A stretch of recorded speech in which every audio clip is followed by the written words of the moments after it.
বগা কই কাপুরে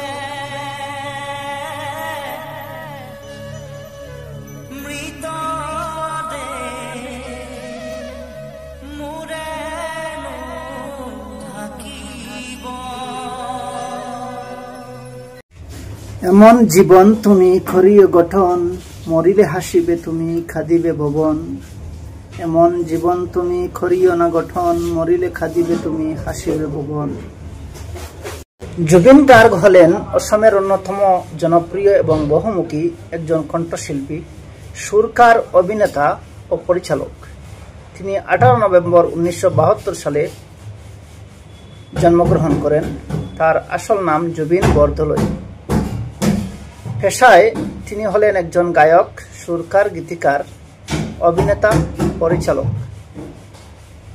ভাষা অসমীয়া, হিন্দি, বাংলা সহ একাধিক ভাষায় তিনি গান করেছেন। সবচেয়ে জনপ্রিয় গান হলো ইয়া আলী বলিউড সিনেমা গ্যাংস্টার থেকে, যা তাকে সারা ভারতে পরিচিত করে তোলে। পুরস্কারের মধ্যে তিনি Filmfare award, global Indian music award সহ অসংখ্য সম্মাননা পেয়েছেন। অভিনয় করেছিলেন অসমীয়া চলচ্চিত্রে ও থিয়েটার অভিনয় করেছেন এবং নিজেও সিনেমা পরিচালনা করেছেন। বিশেষত তার গানে লোকসঙ্গীত, রক, ফিউশন, রোমান্টিক সব ধরনের আবেগ প্রকাশ পায়। তিনি জনসমাগমে অত্যন্ত জনপ্রিয় হয়ে উঠেছেন। জুবিন গার্গকে আসামের সঙ্গীত জগতের আইকন বলা হয়। তিনি উত্তর পূর্ব ভারতের সঙ্গীতকে জাতীয় ও আন্তর্জাতিক পর্যায়ে জনপ্রিয় করে তুলেছেন। তিনি সর্বমোট প্রায় 40,000-এরও বেশি গান গেয়েছেন।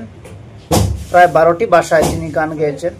অনেক তথ্য সংগ্রহ করে দেখা যায় তিনি একজন এমন মনের মানুষ ছিলেন, কোনো দিক দিয়ে ওনার কমতি নেই। তারপরে উনি একদম অহংকার করতেন না। ওনার মধ্যে ইগো বলতে কিছু ছিল না, অহংকার ছিল না। উনি গরিবদের সাথে সবসময় মিলেমিশে চলতেন।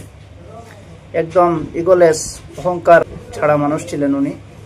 তাই তো উনি সবার কাছে জনপ্রিয় হয়ে উঠেছেন। আজ ওনার বিদায়ে সারা বিশ্বে মানুষ ওনাকে স্মরণ করছে। এইভাবে চিরদিনের জন্য ওনাকে মানুষ মনের মধ্যে রাখবে।